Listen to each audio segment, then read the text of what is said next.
Europe 1. Je vous ai compris. Ich bin ein Berliner. Je crois qu'après avoir vu ça, on peut mourir tranquille. C'est historique. Bonjour Fabrice Delmeda. Bonjour à tous. Alors que...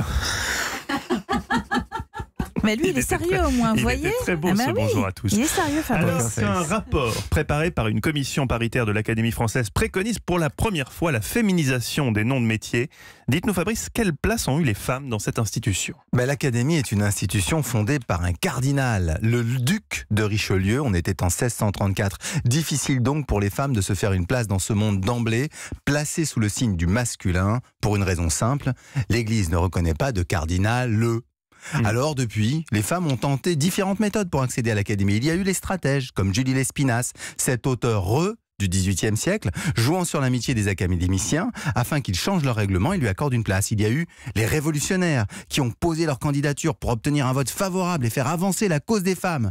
La plus emblématique reste l'ancienne suffragette Louise Weiss. Cette promotrice du vote des femmes dès les années 30 présente 2 fois sa candidature en 1975. Sans succès.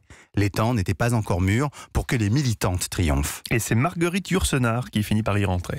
Oui, il a fallu cette géante, l'écrivaine dont le succès était si incontestable qu'elle a pu forcer et obtenir son siège à l'Académie en 1980. 8 l'ont suivi depuis et elles sont 5 à l'ouvrage aujourd'hui. Pourtant, l'Académie tenait bon sur la langue, préservant la tradition des limites de genre. Et voici que maintenant, la féminisation s'est glissée dans leurs recommandations. Mais justement, pourquoi ? Parce que le rapport sur la question a été préparé de façon paritaire. 2 femmes, Danielle Salnave et Dominique Bonnat, et 2 hommes, Jean-Gabriel Debreuil et Michael Edwards, en sont les auteurs. En somme, la féminisation de la société a amené celle de l'Académie. Et la féminisation de l'Académie a permis la reconnaissance de la féminisation des mots. On devine que l'Académie ira toujours plus loin dans la féminisation du langage à mesure que les femmes y seront plus nombreuses. Merci beaucoup Fabrice Delmeda. L'histoire à la rescousse de l'actualité, on vous retrouve demain peu avant 6h15.